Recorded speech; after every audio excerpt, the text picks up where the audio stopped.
In this video, I'm going to talk about the ways that you might be holding yourself back from becoming a professional full-time musician, and I'm going to give you the mindset changes that my band made to get us to where we are today. Hey, my name is Dean Lamb. I play in the technical death metal band Artistry from here in Vancouver, BC, Canada. So we started writing and rehearsing in 2009, and we all had the same idea to write the most technical, fastest music that we could possibly write. While we were starting, we always had this fact in our brain, basically. We all knew that there was no money in playing death metal. We didn't even track how much we spent on gas or recording costs because we weren't going to pay it back. No one was going to make money enough to pay it back anyway. So why would you even keep track of it? Yeah, I mean, we had resigned ourselves to the belief that we would never be able to pay our rent from death metal, and that we would always have day jobs whenever we came back from tour. Or late night writing sessions. We would start at 9 p.m. and record until 2 in the morning and then go up and go back to work at 7 a.m. the next day. It's that's just how it was always going to be.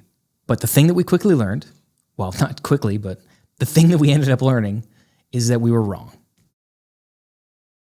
Yeah, so before I continue, I'm going to talk about something that a lot of musicians might find kind of gross or kind of weird and cliche.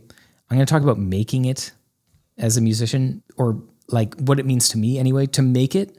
I'm also going to say some things that might make it sound like I'm prioritizing the business side of it over the artistry or over the passion of writing or something. And that's it's not fully true. I love the business side of the industry. It's what drives me and the rest of the guys in my band. That being said, the day that we put out an album that is boring or uninspired is the day that we stop making music. I'm just passionate about both of them, I guess. Okay, so the biggest problem with extreme metal is that there just aren't enough people listening to that style of music. You and I both know, hey, it's super niche, and trying to be a full-time musician based on this super intensely extreme music, it's just not going to happen. So your band is always going to be tiny because no one listens to this style of music. So that's the bottleneck, right? Okay, so if you're walking down the street and you see somebody with if you're familiar with the genre, you see somebody with a Dying Fetus shirt or a Cryptopsy hoodie or something like that, and it's memorable because you go, oh shit, I never see that. So that's why it sticks out in your brain. It's because it's so rare, and that does outline that it is a niche genre. There aren't enough people for me to market my music towards in order to really even turn a profit, let alone break even on a tour or album production costs.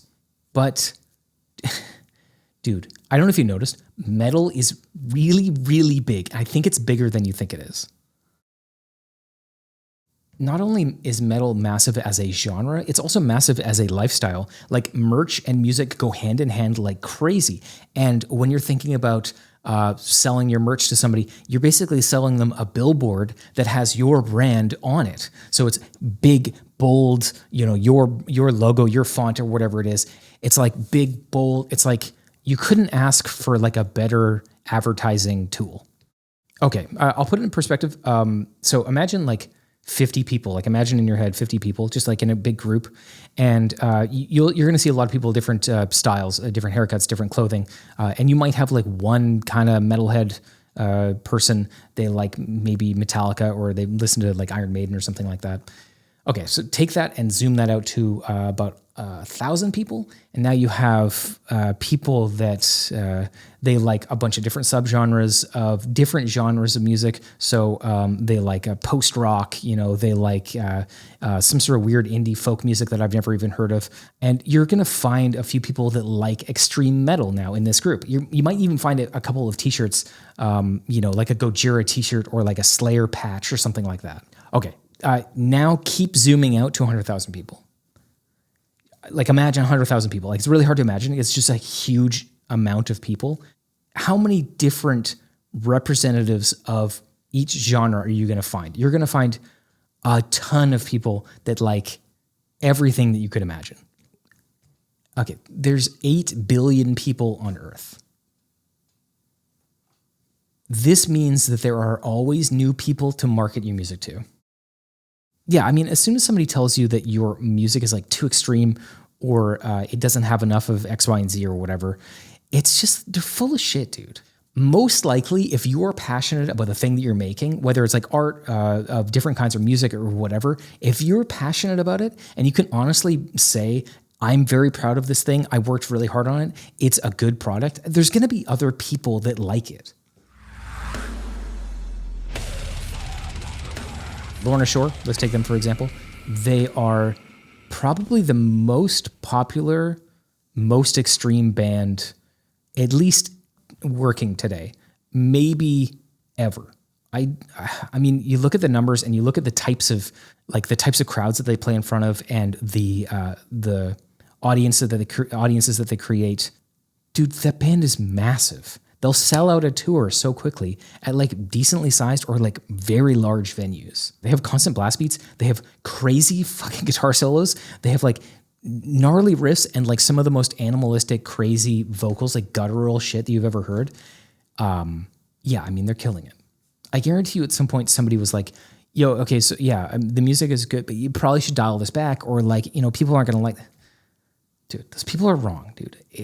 That band is big, not in spite of what they're doing, but because of it. They are carving out a new path for themselves by being exactly what they want to be. They're doing exactly what they want to do, and it's working really, really well for them.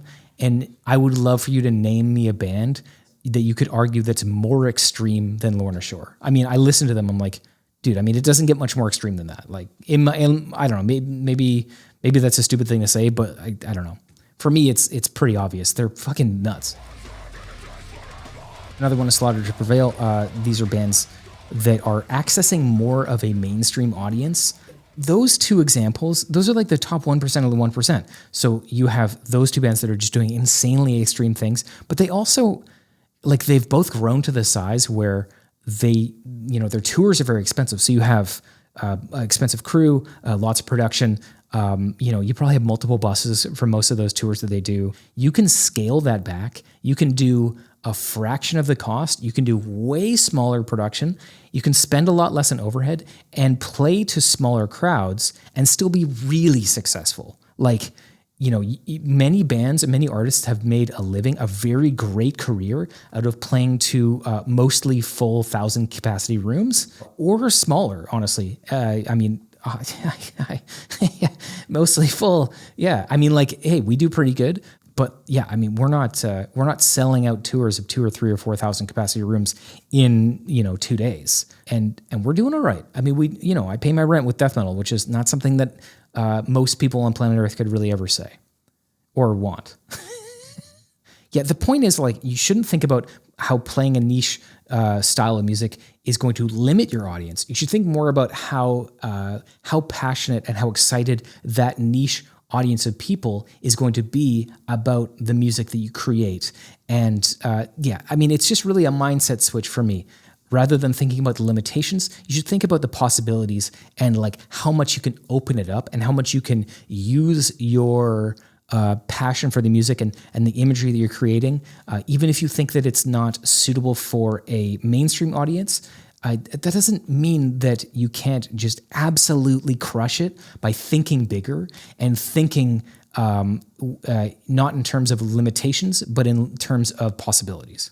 If you want to make it as a musician in metal or really any genre, you need to start by thinking big rather than small. Start by thinking about the possibilities and not the limitations. That's my point in this video. It's kind of a rambly kind of video, but all right. Yeah, if you have any questions, put them in the comments. Thanks. Bye.